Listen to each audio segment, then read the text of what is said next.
I mean, I think it's been going really well. I mean, I'm sure these guys will elaborate on it, but we had a pretty big class this year coming in for freshmen and also some transfers too, but they've had experience. But with that, it's a learning curve, obviously, and people got to learn new systems and a new culture and just kind of see how the team runs. But all the new guys have been doing a great job with it so far.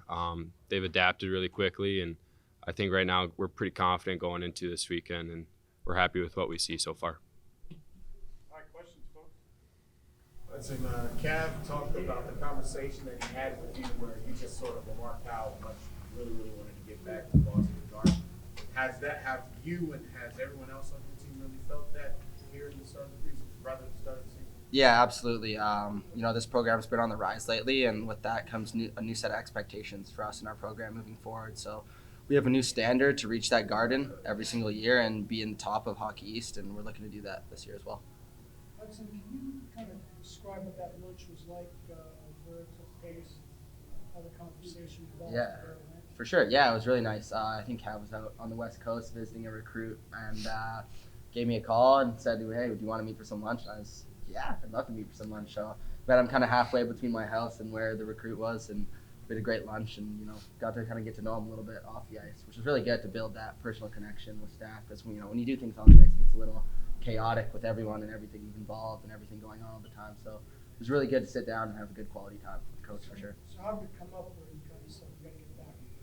I mean, hockey talk always comes up, when you have lunch with coach. So, I think we were talking about, just how close we were, right? One shot, one goal away, one bounce, right? And we're in the NCAA tournament, and saying that, it was just, man, I'm so hungry to get back there and get over that hump and just take this program to that next level where it belongs.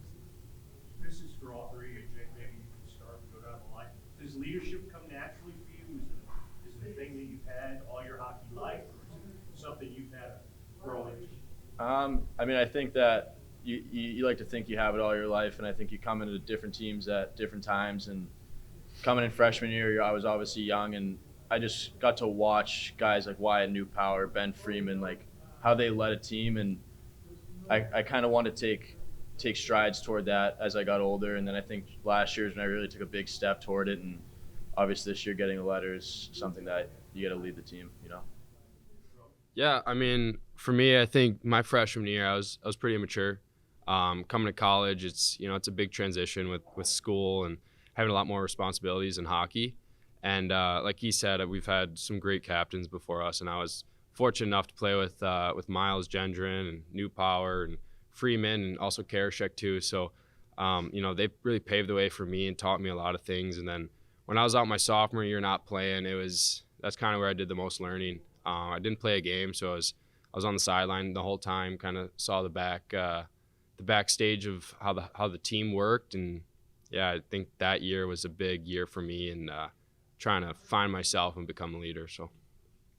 I think I've been really fortunate to be captains on a lot of teams I've been on growing up, and I think that's just kind of through the energy I sort of bring. I'm not going to be super forceful or demanding on anyone. I just like to bring a little fun, positive energy to the group, and keep things uplifted and fun around everything, which is why I think I've been fortunate. But as we've talked about throughout the start of this year, you got to learn from the people around you and learn from your mistakes. And I think over these past couple of years, we've had really good captains and leaders, especially last year with guys like Kondelik and Turnbull, that I've been able to learn from and kind of progress my leadership through. So I'm excited to take another step in leadership, but I think I've been able to have a little bit of experience with it in the past as well. Hudson, you've got so many new forwards this season. How have you seen that group gelling so far? Yeah, it's kind of fun, to be honest. There's a lot of new faces, new guys that bring tons of new talent, and with that comes a little bit of uncertainty, but with that I think also comes excitement. So it's been cool being able to make some plays with these guys, and there's no setback in terms of skill on this team. We have a lot of skill moving forward. These young guys are going to be able to step in and make an impact right away, as well as the older transfers who have looked unbelievable for us so far. So there's a lot of excitement with this group up front, and I know there might be a bit of uncertainty right now, and even with where guys are fitting on lines, but I think that'll all work itself out quickly. If I can follow up on that, Yeah. Your game is creativity and creating chemistry with those guys. Yeah. You mentioned it's fun.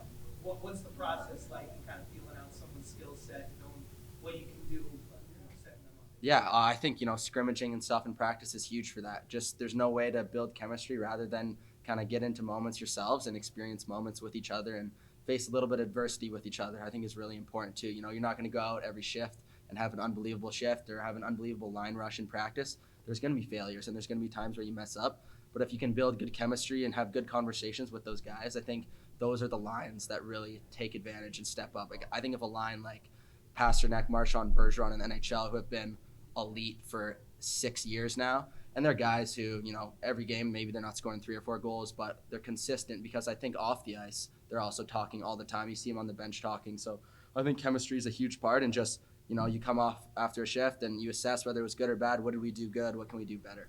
Can I follow that up with the defenseman and breakout passes when you're getting a feel for new teammates? How does that play in and figure out how to create plays out? Yeah, I mean, I think it's chemistry as well for a D partner too, just talking on and off the ice. It's also about reading what your D partner is going to do. So that goes into knowing your D partner, getting reps with them in practice. So a lot of it's in the breakouts and also in the offensive zone too. So the more reps you have, the more game situations you're put in practice, it just creates that chemistry and that'll build into a game. Yeah, I think backing off of Roman is we talk about communication. I think when you have guys communicating, and we kind of stress on the young guys because come in and to be loud is not always easy, but if you talk, it makes the game that much easier. And I think we have guys that are starting to get into it, and if you break the puck out, it's all just communication, in my opinion. Roman, you've got such a wide age range on this team, from Matt to you and Ty. What's it like having such a wide mix on this team, and how's that coming together?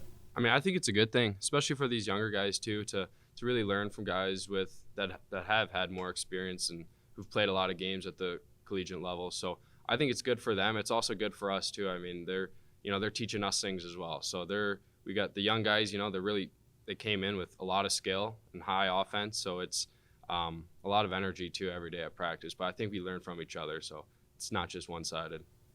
Jake, I think you're a senior. There's a couple freshmen that are older than you. What's that like? I mean, that doesn't really bother me at all. I mean, like Roman said, you learn a lot, and I think being around them even off the ice is fun. Like you go to the dining halls, sometimes we'll join them for lunch or dinner at the dining halls, and you can sit there for an hour and hang out because they're just like they're your teammates. You get to know them, and age doesn't really matter at that point.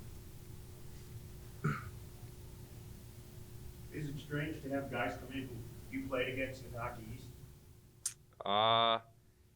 I don't think it's strange, but I know there are some stories. I mean, with Daw, I know a few years ago, I think it was a COVID year, he I think gave our goalie a cross check, and I remember I was one that was right next to him, so I had to go after him. But no, it's funny stories now. There's no bad blood, so it's fun. There's definitely times we talk about in some certain games. So